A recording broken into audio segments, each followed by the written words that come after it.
Hello, and welcome to Anime Only. My name is Brandon, and I usually cover One Piece on my channel, but today I wanted to switch it up a little. I finally got around to watching an anime I've had my eye on, Jujutsu Kaisen. So, am I glad I did? Well, let's talk about it.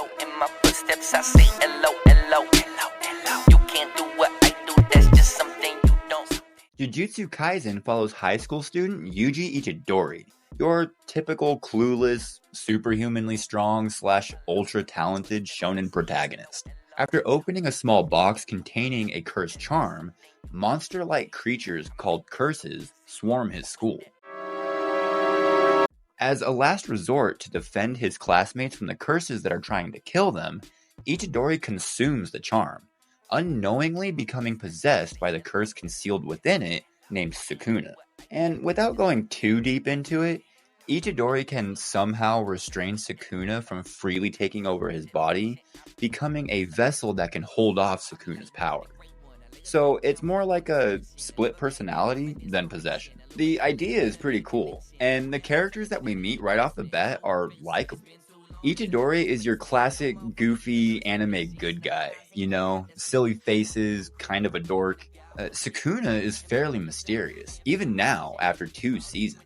We know that he was a curse user who lived over 1,000 years ago and had, and still has, incredible power and unknown motives. And that's basically all we know about him.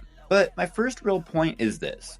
From the first episode, Sukuna is framed as this big baddie, and it sets the show up to hunt down 20 cursed fingers for Itadori to then eat so he can contain Sukuna just long enough for Itadori to then be killed to prevent the full resurrection of Sukuna. Which, by the way, is a really stupid plan. Like, how did that meeting go?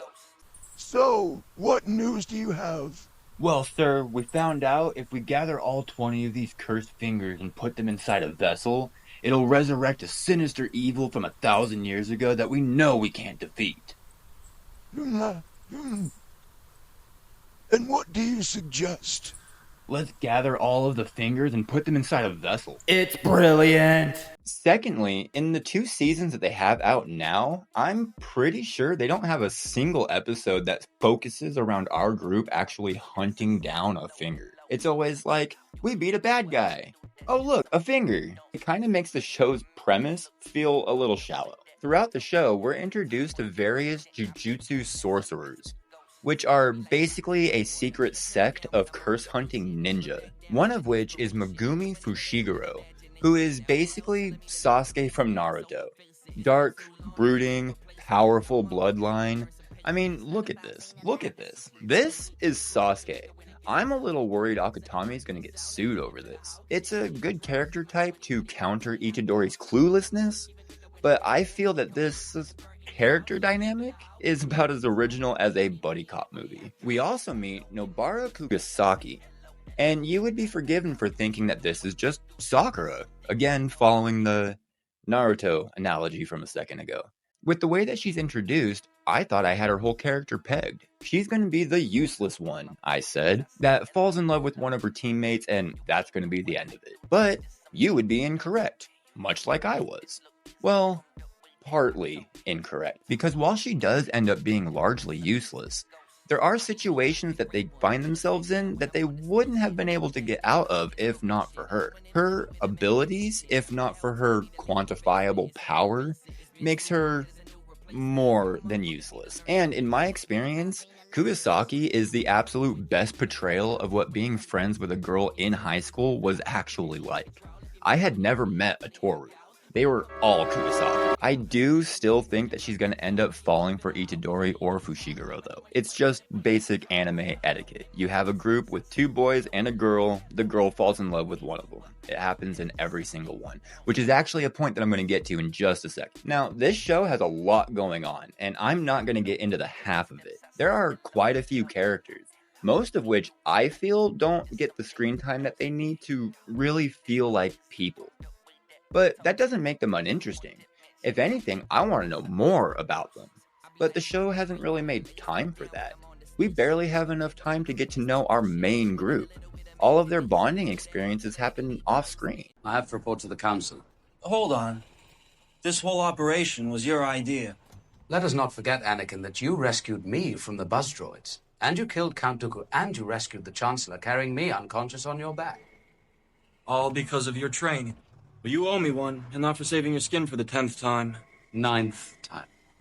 That business on Cato Nemoidia doesn't count. I'll see you at the briefing. Satoru Gojo. I don't even really know where to start with this one. As the current user of the Six Eyes curse technique, he's said to be the most powerful sorcerer of the current age.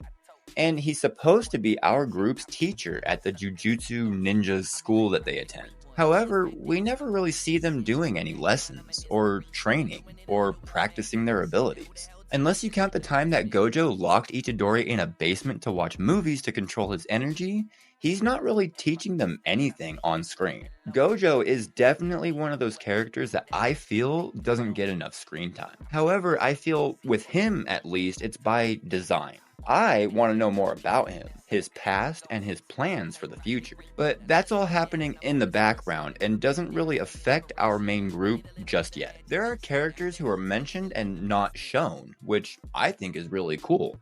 Like that tree guy that they're always talking about that I don't remember his name. I'm going to have to look that up and I'll put that up here somewhere, probably. It fills the world up to have more people in it than we actually get to meet. It's an interesting position to take when you have shows like One Piece who go out of their way to show us the face of every single individual person that our main group interacts with, and I dig it. So there is a fine line between inspired by and plagiarized from. And I'm not a lawyer, obviously. But when I'm watching Jujutsu Kaisen, I kind of feel like I'm watching every other anime that I've ever seen.